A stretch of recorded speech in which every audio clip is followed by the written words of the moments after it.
control, the establishment has to have this boogeyman called socialism that they paint as like the government is going to come and take away your things, and take away all your choices, and take away everything you earn. Yeah. But that's not what socialism is. What socialism is not some state person far away taking everything that you have, which is in fact what they had in the USSR. So that's why they're able to be like, look, the USSR fell apart. Yeah. Because it was corrupt. It wasn't actually socialism. They called it communism, socialism. I mean, there are differences, but to me, same. It's always, it's living communally. It's living in a community where you're interdependent and your basic needs are taken care of ensured by everyone's labor, and we're all cooperating to make sure everyone has what they need.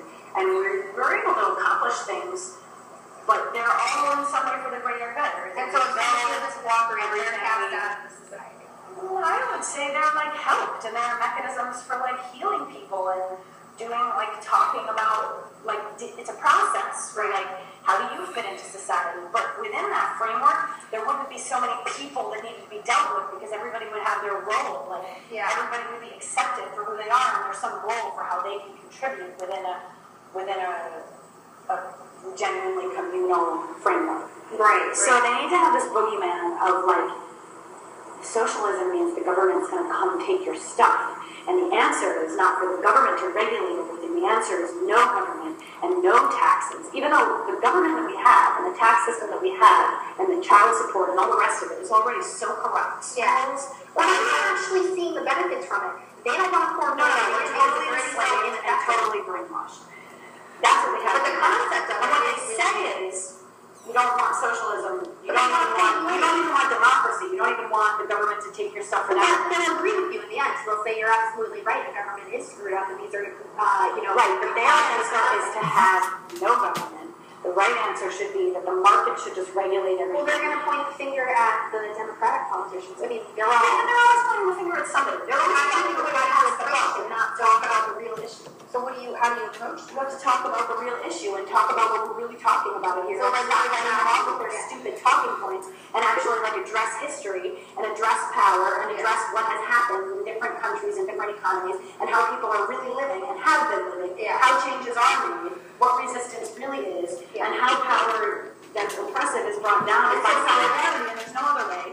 And so every time people start to unite in solidarity in this society, the state crushes them right away. Occupy Wall Street, the Black Panther Party, the Battle of Seattle. Anytime that people actually do like break through and like seem like they're waking up, they use the power of the state, the police, the military, the National Guard, whatever they have to do to completely crush it.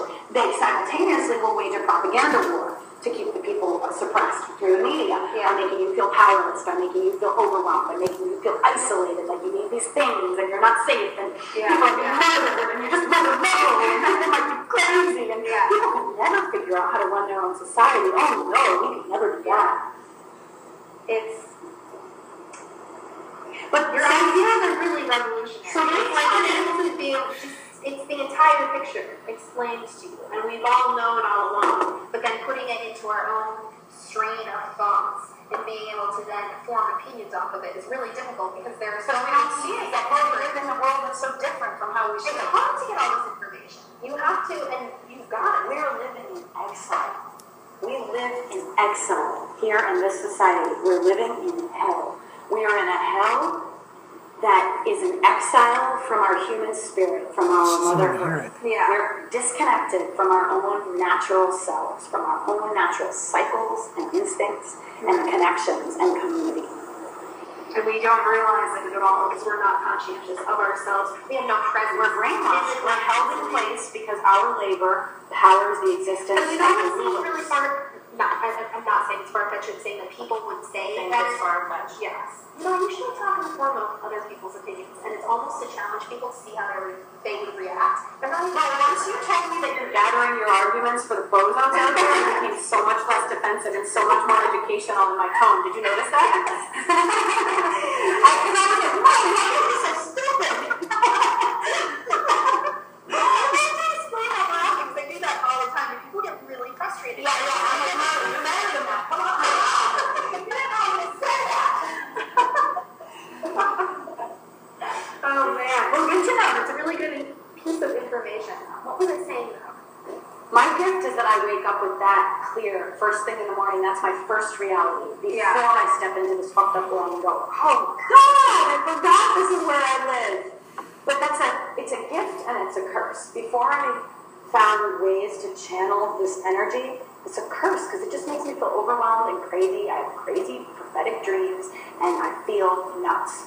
But ever since I discovered shamanism, ever since I discovered other revolutionaries with whom I can work, and even whose words I can read, I felt like I found, even when I read my own ancestors, the rebellious words. Or just think about my ancestors, the women, the Celts who were killed for being connected to the earth, who I never know.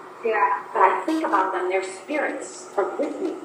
And I was born into this time to be a revolutionary. I was born into this time to bring a vision of a different way of being human to the sick world. An evolution of